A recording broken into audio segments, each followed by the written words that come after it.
사도 바울이 에베소 교회에 편지를 썼지 않습니까?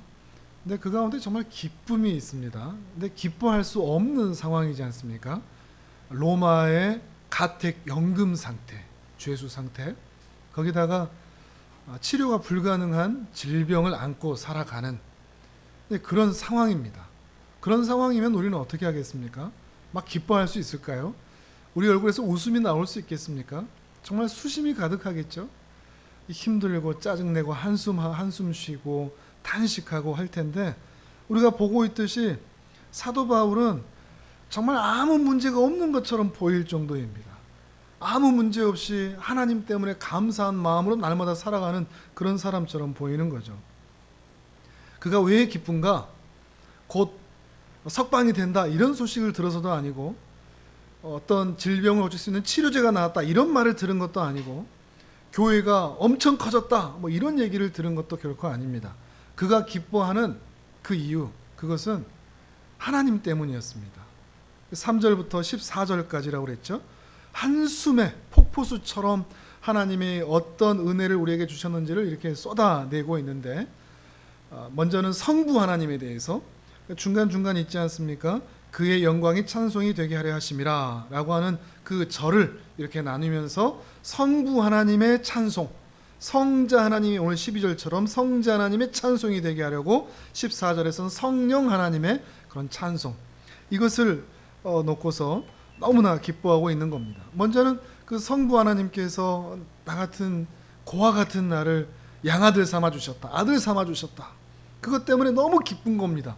내가 분명 고아 같았는데 영원한 하나님이 내 아버지시라니, 나를 입양해 주셨다니 너무나 기쁜 거죠.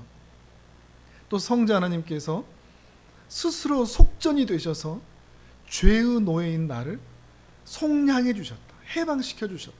이게 더 이상 노예가 아니다, 노예로 살다가 해방되었다, 자유인이 되었다. 얼마나 기쁘겠습니까? 사도 바울에게는, 자신에게는 구원이 그런 은혜였던 거죠. 거기다가 지난주에 봤듯이 하나님께서 지혜와 총명이라는 것을 주셔서 하나님의 이 구원의 은혜가 얼마나 놀라운지를 발견하게 해주신 거죠. 그래서 때가 찬 경륜이라고 그랬죠. 하나님의 때에 하나님의 방법으로 일하시는 그 놀라운 때가 찬 경륜을 바라볼 수 있도록 자신에게, 세상에 나 같은 무지한 죄인에게 지혜를 주시다니, 총명을 주시다니, 이건 세상적인 박사학위 이런 게 아닙니다. 이건 우리가 다 있는 겁니다. 이미 있습니다. 하나님의 구원을 감지하고 분별할 수 있는 여러분 안에 그런 믿음이 있다면 이미 지혜가 있는 거죠. 그게 총명인 거죠. 사도 바울은 지금 그것 때문에 기뻐하고 있는 겁니다. 거기다가 만물이 다 하나 되게 하심, 하늘의 것도 땅의 것도, 저 먼저 믿음으로 살다가 먼저 하늘에 가 있는 분들이나 이 땅에 살아가고 있는 사람들이나 천사들이나 다 하나님 안에서 하나다, 한 가족이다. 그러니 차별도 구별도 없다. 이런 노래를 하니까 너무나 기뻐하고 있는 겁니다. 거기다가 오늘은 또 어떤 얘기를 하는가 하면, 우리를 당신의 기업 삼아 주셨다, 이런 이야기를 하고 있습니다. 이것으로 기뻐하고 있습니다. 기업이라는 말을 우리가 자주 쓰지만 사실 그 말이 어떤 의미인지 좀 명쾌하게 설명하실 수 있는 분 있으십니까? 쉽지는 않죠. 오늘 그 얘기를 좀 같이 해보겠습니다. 우리 11절을 같이 한번 읽어봅니다. 11절 시작. 모든 일을 그의 뜻의 결정대로 일하시는 이의 계획을 따라 우리가 예정을 입어 그 안에서 기업이 되었으니. 아멘. 예수 그리스도를 통해서 우리가 하나님의 기업이 되었다 그럽니다. 기업이 되었다. 기업이 되었다는 게 뭐죠? 신약 성경에서는 여기 한 번 쓰였습니다. 한 번. 기업이 되었다. 조금 더 쉽게 표현하면 소유가 되었다. 하나님의 소유하신 기업이 되었다.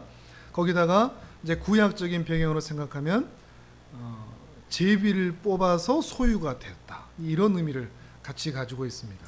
하나님의 소유, 하나님의 것, 하나님께서 택하신, 사람의 어떤 선택과 결정이 아니라 하나님께서 소유로 삼으신, 이런 의미가 됩니다.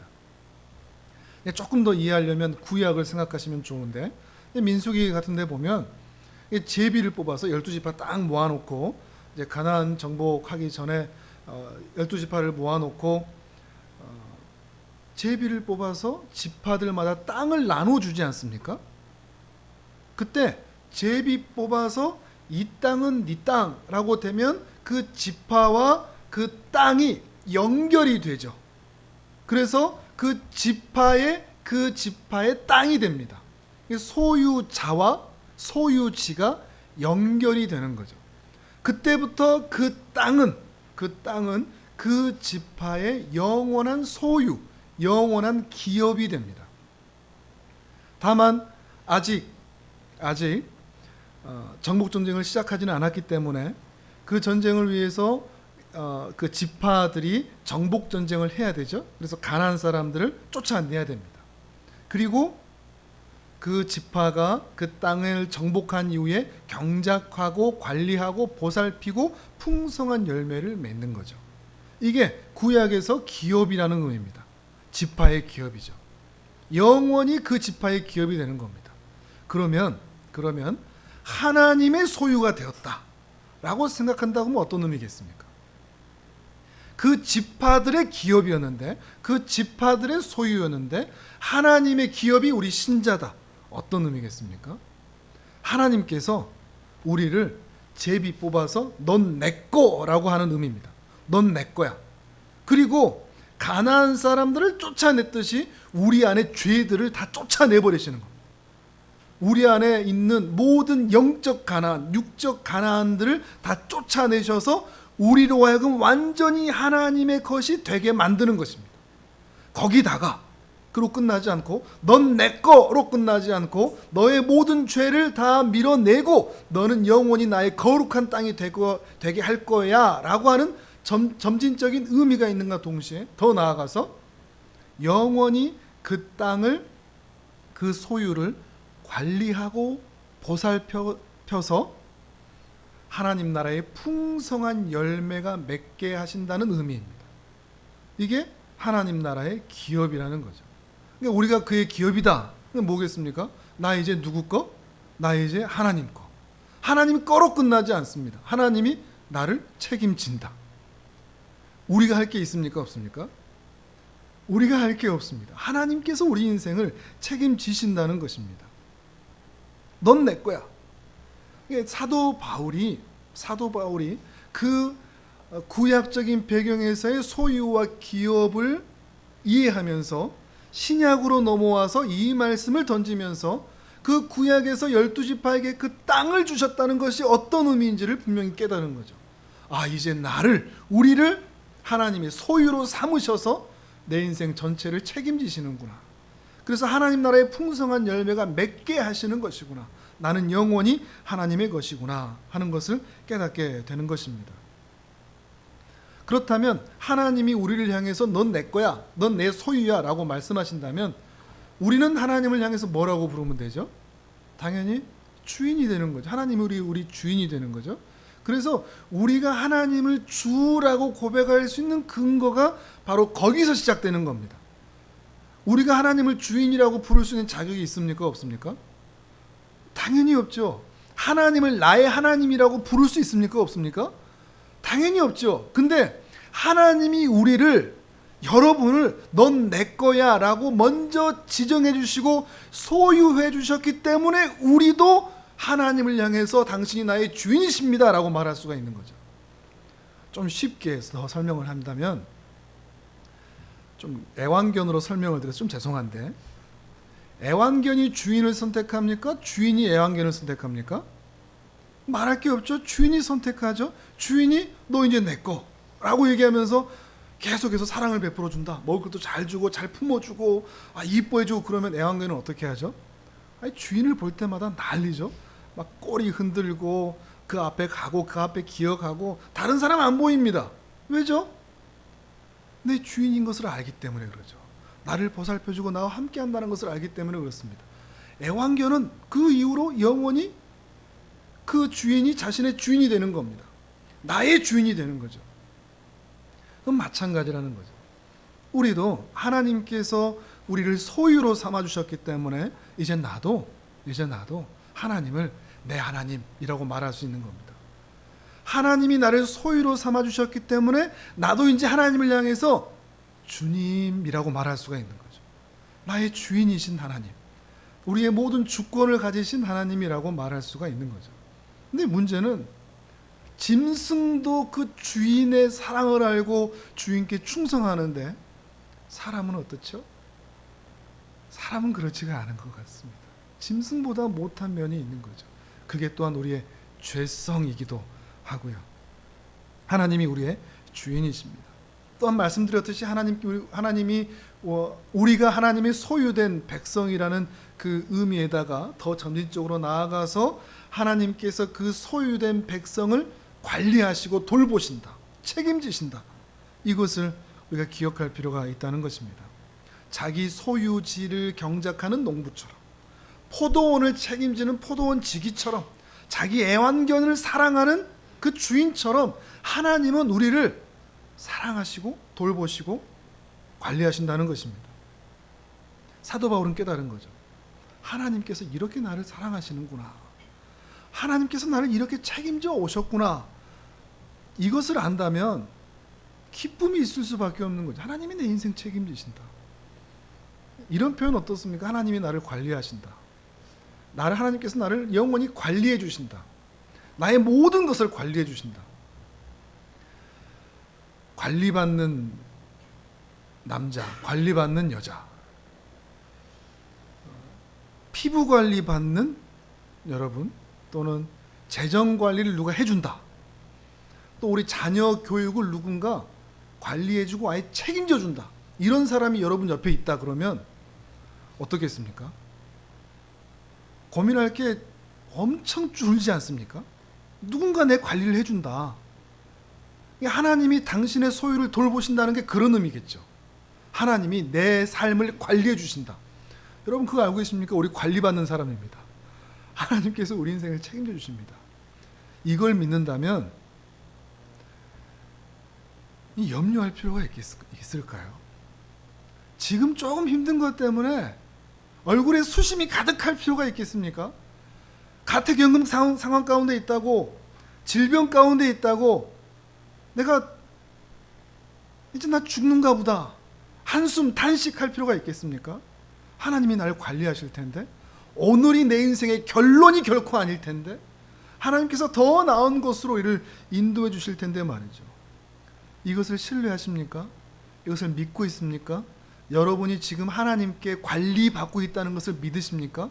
하나님께서 여러분을 특급 대우해 주신다는 것을 믿으십니까? 그렇다면 너무 염려하지 마십시오. 너무 걱정하고 불안해하지도 마십시오. 미래에 대해서, 재정에 대해서, 자녀에 대해서, 건강에 대해서 너무 염려하고 살지 마십시오.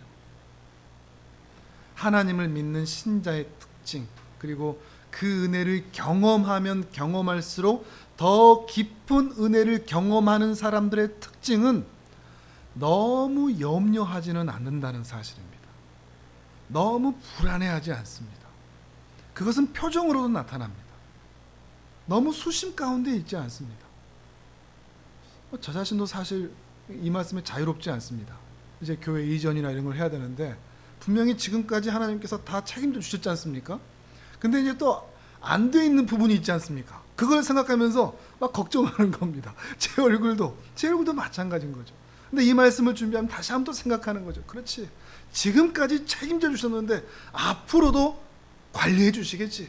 하나님께서 나를 관리해 주시고 우리 교회를 또 계속 관리해 주실 텐데, 책임져 주실 텐데, 이런 마음으로 살다 보면 다시 기쁨이 올라오더라고요. 저 자신부터 경험하는 겁니다. 오늘 당장 제가 먼저 경험하고 있는 겁니다. 기쁨이 올라오는 겁니다. 다시 감사가 되는 거죠. 그리고 만족까지 되는 거죠. 주님 감사합니다. 만족까지 되는 거죠. 난 단순히 구원받았다 정도로 끝나는 게 아닙니다. 난 고아가 아니다, 난 노예가 아니다 정도로 우리의 고백이 소극적이지 않습니다. 난 하나님의 자녀야 뿐만 아니라 하나님께서 내 인생을 책임지셔, 나를 보살피셔 라고 하는 그 믿음의 고백이 함께 나타날 수밖에 없는 것이죠. 여러분에게 이 은혜가 충만하기를 바랍니다. 그런데 또 이것으로 끝나지는 않습니다. 하나님께서 우리를 관리하실 때 그 관리가 너는 이제 행복하고 잘 살아라, 이걸로 끝나겠습니까? 아니면 내가 너를 이렇게 관리하니 너는 내 일을 좀 해다오, 이렇게 가겠습니까? 당연하죠. 그러니까 지난주 오후에도 그 말씀 드렸지만 추수할 일꾼들을 얻기 위해서 12제자를 부르셨다고 그랬죠. 추수할 일꾼들로 우리를 부르십니다. 당신의 택하신 백성들을 말이죠. 하나님 나라의 풍성한 확장을 위해서 우리를 하나님 나라의 씨앗으로 삼으셨습니다. 이 씨앗들을 세상으로 보내시는 거죠. 그래서 풍성한 열매들, 풍성한 수확들이 있을 수 있도록 우리를 그렇게 사용하기를 원하시는 겁니다. 여러분이 하나님 나라의 씨앗입니다. 여러분이 있는 자리에서 성장하고 부흥하고 아름답게 나타날 수 있는 은혜가 있기를 바랍니다. 우리를 축복의 통로로 이렇게 삼으시는 겁니다. 그런데 구약의 역사를 보면 하나님께서 이스라엘이라는 공동체를 하나님께서 하나님 나라의 씨앗으로 부르셨는데 이 기업이 이 역할을 감당하지를 못했습니다. 오히려 도산하고 파산해버린 거죠. 기업이 파산한 겁니다. 구약은 그렇습니다. 구약은 파산을 해버렸습니다. 도산을 해버렸습니다. 하나님 나라의 씨앗으로 세상에 심었는데 그 역할도 감당하지 못하고 축복의 통로로 감당하라고 이스라엘을 그곳에 심어놨는데 그 역할도 감당하지 못하고 하나님 나라의 은혜를 흘려보내는 것이 아니라 도리어 하나님 나라의 은혜를 막아버리고 자신들만 배부르려고 했던 게 구약의 역사죠. 그리고 그런 상황 가운데서 이스라엘이라는 기업은, 그 소유는 망할 수밖에 없었던 겁니다. 도산당하고 만 겁니다. 근데 하나님께서는 그 당신의 기업을 포기하지 않으셨습니다.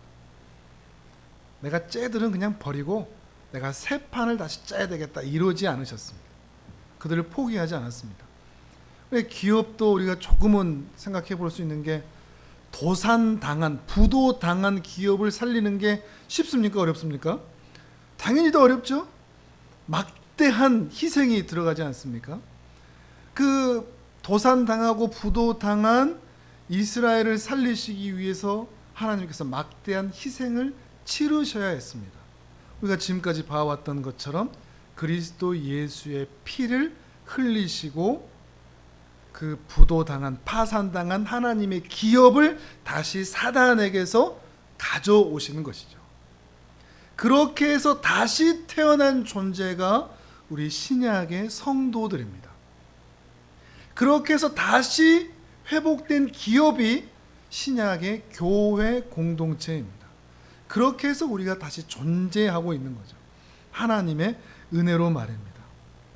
이것이 바로 하나님의 은혜인 것이죠. 사도 바울은 지금 이것을 발견한 겁니다. 와, 나를, 그리고 우리를 주께서 이렇게 사랑하셔서 은혜를 베풀어 주셨구나.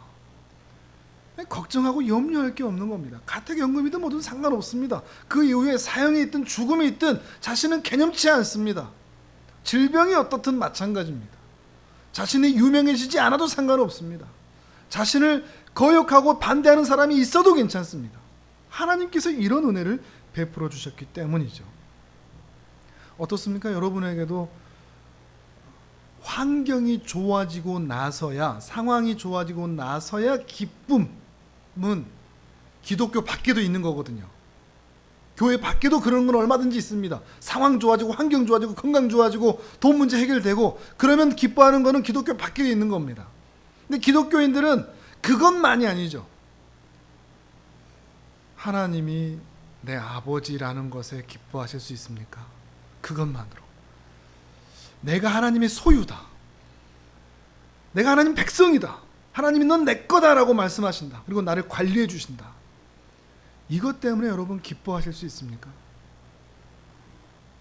그 은혜가 있기를 바랍니다. 주께서 나를 책임지신다. 주께서 나를 붙드신다. 그 은혜를 경험할 수 있다면 이제는 우리가 하나님의 일꾼으로 살아야 할 분명한 이유가 될 것입니다.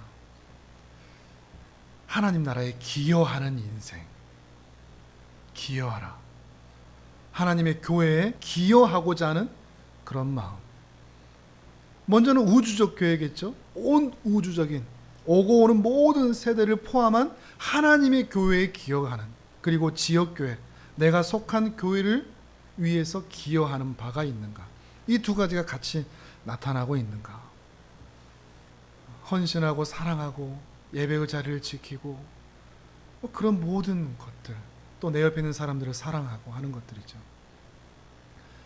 여러분에게 내가 하나님의 소유된 백성이라는 그 말씀으로 인하여서 여러분의 자존감이 많이 올라가셨으면 좋겠습니다. 지금보다 100배로 올리실 수 있겠습니까? 난 하나님의 소유된 백성이다. 난 괜찮다. 하나님은 내 거라 말씀하신다. 책임지신다. 근데 나만 그런 게 아니라고 그랬죠? 여러분 옆에 있는 사람들, 여러분 옆에 한번 보시겠습니까? 여러분 옆에 있는 분들도 다 하나님의 소유입니다. 우리가 함부로 할 수 있는 사람은 아무도 없습니다. 내가 하나님의 사랑을 받고 있듯이 여러분 모두도 하나님의 사랑을 받고 있습니다. 서로를 더 존중해주고 사랑해주고 하는 것이죠. 그의 과거가 어떻든 그의 현재가 어떻든 존중해주는 것입니다. 이게 하나님의 소유된 백성들이 그리스도 안에서 하늘에 있는 것이나 땅에 있는 것이나 통일되듯 모두가 하나 되어 가는 것이죠. 그 은혜가 우리 모두에게 있기를 바랍니다. 나는 하나님의 소유된 백성이다. 하나님이 나를 책임지신다. 뿐만 아니라 우리 옆에 있는 모든 사람들도 주께서 책임지신다. 더 많이 사랑하고 더 많이 하나님의 나라에 기여하는 인생이 되자. 이런 결단을 가지시는 우리 모든 성도님들 되시기를 주님의 이름으로 축복합니다. 아멘.